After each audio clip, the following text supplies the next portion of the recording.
উখিয়ার রাজাপালং ইউনিয়নের হাজিরপাড়া একটি সাধারণ বাড়ি, কিন্তু সেই বাড়ির একটি ড্রামের ভেতর থেকে র্যাব 15 এর ভাষ্য অনুযায়ী উদ্ধার হয়েছে 1,10,000 পিস ইয়াবা। এটি কোনো ছোটোখাটো ঘটনা নয়, এটি শুধু একটি পরিবারের বিষয়ও নয়, এটি পুরো সমাজ, পুরো জাতির জন্য একটি ভয়ঙ্কর সতর্কবার্তা। এই অভিযানে একজন নারীকে গ্রেপ্তার করা হয়েছে, মামলা হয়েছে, তদন্ত চলছে, আইন তার নিজস্ব গতিতেই এগিয়ে যাবে। অভিযানে গ্রেপ্তার হয়েছেন শাকিলা শারমিন রেশমি।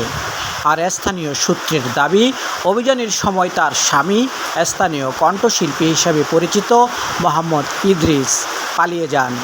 যদিও ইদ্রিস সামাজিক যোগাযোগের মাধ্যমে দাবি করেছেন তার পরিবারকে ষড়যন্ত্র করে ফাঁসানো হয়েছে। ব্যবসায় জড়িত থাকি, আল্লাহর কোরআনের কসম, এগুলো আমার না। আমি যদি ব্যবসা করে থাকি, আমি এভাবে বোকামি করে ব্যবসা করব? আমাকে টার্গেট না করে আমার বাড়ি থেকে আমার নিরীহ স্ত্রী, আমার 2 বছরের একটা ছোট বাচ্চাকে নিয়ে আসছে ওরা। আমি অভিনয় করতেছি না। আমি সৎ ব্যবসা করি। আমার ব্যবসার ডকুমেন্টসগুলো আপনাদেরকে, আমার ব্যবসার প্রতিষ্ঠানগুলো আপনাদেরকে আমি দেখাতে পারবো সব কিছু। আমি আল্লাহর ওয়াস্তে আমার নিরীহ স্ত্রী, আমার নিষ্পাপ বাচ্চাটাকে বাঁচান আপনারা। আদালতের রায় নির্ধারণ করবে কে দোষী আর কে নির্দোষ। কিন্তু এই ঘটনার পর একটি প্রশ্ন আমাদের সবাইকে ভাবিয়ে তুলছে। চকচকে পোশাক, বিলাসবহুল জীবন, নতুন মডেলের গাড়ি, আলিশান বাড়ি আর ঝাঁকঝমকপূর্ণ জীবনযাপন, কিন্তু দৃশ্যমান কোনো চাকরি নেই, প্রতিষ্ঠিত কোনো ব্যবসা নেই, বৈধ আয়েরও স্পষ্ট কোনো উৎস নেই। তাহলে এত অর্থের উৎস কোথায়? কিভাবে গড়ে ওঠে এই বিলাসী জীবন?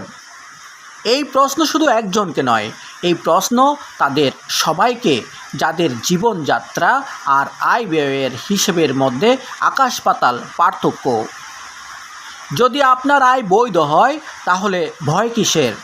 আর যদি অবৈধ হয় তাহলে মনে রাখবেন, আইনের চোখ ফাঁকি দেওয়া গেলেও সত্যকে চিরদিন লুকিয়ে রাখা যায় না। মাদক শুধু একজন মানুষকে ধ্বংস করে না, একটি পরিবারকে ধ্বংস করে, একটি প্রজন্মকে ধ্বংস করে, একটি জাতির ভবিষ্যৎকে ধ্বংস করে। যারা এই মৃত্যুর ব্যবসার সঙ্গে জড়িত তারা শুধু আইনের নয়, সমাজেরও অপরাধী। আজ সময় এসেছে শুধু ইয়াবা উদ্ধারের খবর দেখেই থেমে না যাওয়ার। সময় এসেছে খুঁজে বের করার কারা এই অর্থের যোগানদাতা, কারা এই সিন্ডিকেটের নেপথ্যের শক্তি, কারা রাতারাতি অঢেল সম্পদের মালিক হয়ে যায়। জনস্বার্থে এইসব প্রশ্নের উত্তর খুঁজে বের করা এখন সময়ের দাবি। কারণ অপরাধীরা যত শক্তিশালী হোক, আইনের ঊর্ধ্বে কেউ নয়। আমরা তথ্য, প্রমাণ এবং অনুসন্ধান নিয়ে খুব শীঘ্রই আপনার সামনে হাজির হব। আমরা শীঘ্রই আসছি এমন আরও গুরুত্বপূর্ণ প্রশ্ন নিয়ে। আসসালামু আলাইকুম, আমি মোহাম্মদ মিজানুর রশিদ মিজান, সম্পাদক দৈনিক আলোকিত উখিয়া। সত্য প্রকাশ পাবে, মুখোশ খুলবেই। ধন্যবাদ সবাইকে। আসসালামু আলাইকুম।